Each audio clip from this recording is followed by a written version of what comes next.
Hello everyone, I am Dr. RMD, Pediatric Resident at PJMR Dr. RML Hospital, New Delhi, and welcome to the second part of Debunking the Myth series, where I'll be discussing INICET PYQ based analysis and the revision strategy for the upcoming INICET exam.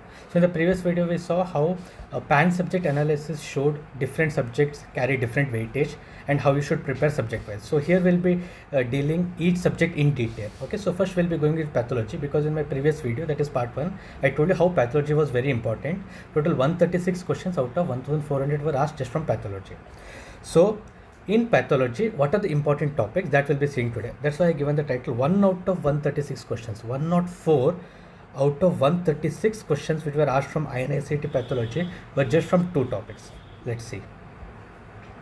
So this is the marks distribution of pathology in the last 7 INICET papers, okay, from November 2020 to November 2023. So I have covered all general pathology according to Robbins, whichever chapters come under general pathology. CVS includes cardio and vascular system, GIT, CNS, hemat, onco. So here I have included hemat, that is RBCs, WBC, platelet disorders. Along with that, hemat oncology part. Along with that, general oncology part like breast carcinoma, bone cancers I have included. Systemic like CNS tumor, they are covered in the respective systems only. Okay. Then RS, then reproductive, renal, and miscellaneous including instruments. Okay. So what do you see in this? There are only 2 systems which carry the utmost importance, and that is general pathology, where total 136 questions. Out of that, 57 questions were asked from general pathology and 47 questions were asked from hematology oncology part. So that means clubbed together, total 104 questions out of 136 were just asked from these 2 topics. So yesterday when I told you general pathology is the most important subject for INICET, you might have gone back and started studying pathology. You shouldn't give equal importance to all topics in pathology. And you also see that this general patho and hemat onco, they are very consistent, means every year at least 5 or 6 questions will definitely be there. So no matter whatever you read, okay, you will definitely get 5 or 6 questions. See here, hemat onco also, you are consistently getting this number of questions. Rest of the systems vary. Like for example, renal, till now only 2 questions were asked. So that may vary. But these 2 systems, general pathology and hemat onco, definitely will get questions. So your first take home message, first strategy today is when you study pathology, give utmost importance to general pathology and hemat oncology. Second, we'll see what is the trend of pathology in the INICET exams. Okay. Pathology has been very consistent. See, almost 20 questions are asked each year. So it will go up to 20 to 23 questions also. So it is very high yielding topic. So even if you study these 2-3 selected topics in full depth, you dedicate 2-3 days fully for just these topics, you will definitely get something in return. That's the meaning of that. Okay. These are very high weightage, and expect at least 20 questions. 20 questions will definitely come for this INICET from pathology. That is the case every year. Okay. Then coming to distribution topic wise, you will see that how general pathology and hemat oncology covers almost 80% of the total topics. 80% is covered by general pathology and hemat oncology. Okay. So what are the other topics other than this? Other than this, you can focus on GIT, where 6% questions are asked, CVS around 5% questions are asked, and reproductive, endocrine, and RS if you get time, because all these chapters don't have very lengthy topics. There are very frequently repeated topics. I will be telling you now which are the repeated topics, so you can only go through those topics. Okay. Next, coming to what is a clinical and image based scenario in pathology. So 38 questions out of 136 were clinical based. So that means they are more towards integrated approach. That accounts for around 28%. So around 28% are clinical based. And out of that also, highest are asked from hemat onco. Hemat onco, many questions, especially oncology based and even hemat based, like anemia, platelet disorders. All these are more towards clinical side. Okay, they'll give a case, and then you are given options, and then you have to decide the answer. Also, general pathology also, you'll see clinical based questions are asked. Coming to image based, 21% of the total questions are image based questions. So this is the graphical representation of image based questions. Highest number of image based questions in pathology are asked from general pathology and hemat oncology. Okay. Other than this, you should also go through image bank of reproductive system and endocrine system, and also RS and CVS. These 5 systems, if you do images, it is more than helpful, especially the pathology slides. These histopathology slides are very important for pathology. See, for these images, like there is always 1/5 of a chance that question is a image based question. So out of 20 questions which are asked, at least 5 questions will be, or 4 or 5 questions will be image only. So if you get 4 or 5 images correct by dedicating just 1 hour or 30 minutes of your preparation, that is actually helpful for increasing your marks, right? So this is the way you have to selectively study during your revision, 1 month of your revision for INI-CET. Okay. So what are the important topics? See this. Always in hemat-oncology, okay, we'll start with hemat-oncology.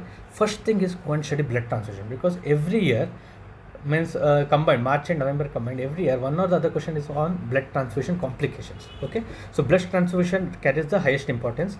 Then anemia, type of anemia, which is this type of anemia. Iron profile is given with what is the type of anemia, what is the significance of ferritin. Okay, what are the other types of anemia? Okay, sickle cell anemia, thalassemia, all these anemias are definitely asked, and these are clinical based questions only. Okay, so this anemia, which is very important topic, which many of us will leave thinking it is very easy. It's not so easy.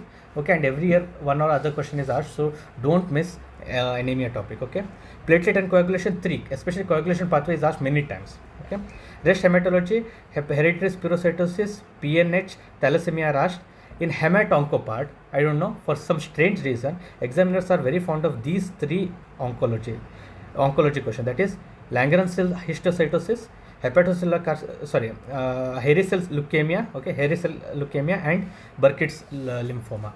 These 3 questions are repeatedly asked. See, these 3 questions only have been asked 8 times in the past 7 INI-CET question papers. So there is definitely high chance that it will be asked again. Okay, once question is repeated so many times, that means that it will be, there is high chance that it will be asked again also.